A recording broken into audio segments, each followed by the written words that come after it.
আসসালামু আলাইকুম guys everyone, কেমন আছেন? দেখেন, এটা কিন্তু অসাধারণ নদী, অনেক সুন্দর নদী। আর এটা সব বালুর চর পড়ে একদম নদী শুকিয়ে গেছে, মাঝখানে অনেক পানি, কিন্তু অনেক মাছ আছে এখানে। দেখেন ছোট বাবুরা কি সুন্দর পানিতে নেমে মাছ ধরতে আসে। কি মাছ ধরতে আছো? ওয়াও, পাওয়া যায় তো? পাওয়া যায় তো? যাও। এই নদীটির নাম কি? ঝালুরচর নদী, দেওয়ানগঞ্জ ঝালুরচর নদী।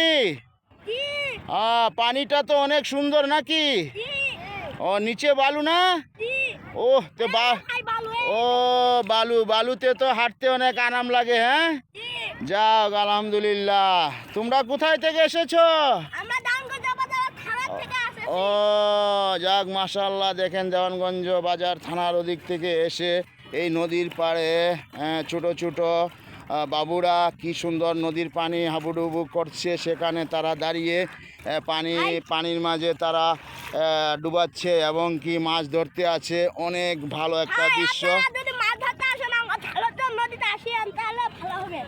ওকে ওকে ওকে, শুনলেন কথাটা, অনেক ভালো। এখানে আসবেন, মাছ ধরবেন, এখানে গোসল করবেন, অনেক ভালো লাগবে। অনেক সুন্দর দৃশ্যটা। সন্ধ্যা হয়ে গেছে, দেখেন মহিষটা এখানে পানির থেকে উঠে গেছে। কত বড় মহিষ দেখেন। হ্যাঁ, এটা কিন্তু পানির ভিতরে ছিল, আমাদের দেখে উপরে উঠে গেছে। অনেক অসাধারণ, অনেক বড় মহিষটা। তাই সবাই ভালো থাকবেন, সবাইকে অনেক অনেক শুভেচ্ছা। আল্লাহ হাফেজ। আসসালামু আলাইকুম ওয়া রাহমাতুল্লাহি ওয়া বারাকাতুহু। ওকে, বাই বাই।